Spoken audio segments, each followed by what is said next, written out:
A recent poll was taken in Russia, and it shows that an increasing number of people regret the loss of the Soviet Union. Now, previously, the number had never exceeded 65% in 2004, which it's exceeded that even now. It's 68%, while the absolute record was set in 2000 with a number of 75% of respondents saying that they wish the Soviet Union was still around, or that the loss of the Soviet Union was a bad thing. The people mainly missed the Soviet Union because of the destruction of the joint economic system of its 15 republics, 52%, the loss of a sense of belonging to a great power, 36%, and the growth of mutual distrust and enmity among former countrymen at 31%. In other words, the very things that are the weaknesses of capitalism. Its inability to understand how human beings need to be able to connect to each other and trust each other because they're human beings, not machines. And the economic strength that comes about as a result of having a stronger economy. Now, of course, Putin has done very well in increasing the economic standing of Russia, but he is by far nowhere near what the Soviet Union actually was. There really is no comparison between the two.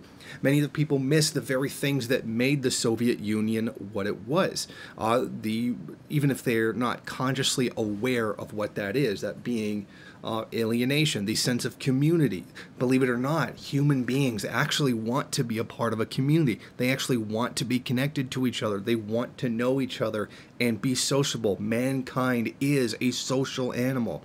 Despite any kind of ridiculous capitalist notions to the contrary of us all being somehow islands unto ourselves, and nobody gets us. That's why we need anarcho-capitalism. Or any kind of nonsense like that.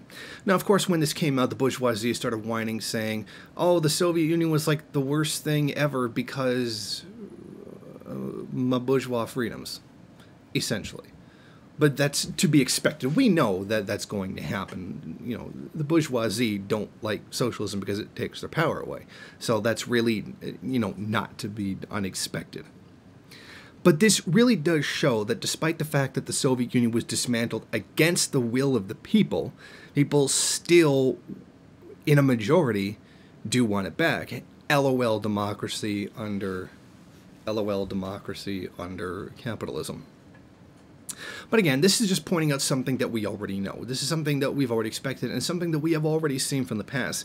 But it's interesting to note that the amount of people who regret that happening is increasing day by day as Russia is increasing its international and economic profile. It's very important to note that because many of the ills of capitalism are still there because Russia is still a capitalist country. And there's no doubting that. No rational person could possibly claim that Russia is a socialist country, because it isn't. But despite all that, it is still good to see that at least the longing for that kind of society still exists within Russia. Thank you for watching. If you like this program, then please head over to my Patreon page and set up a monthly donation. It's your donations that keep this program running. Also, if you would like, please rate, comment, subscribe, and share in various social media.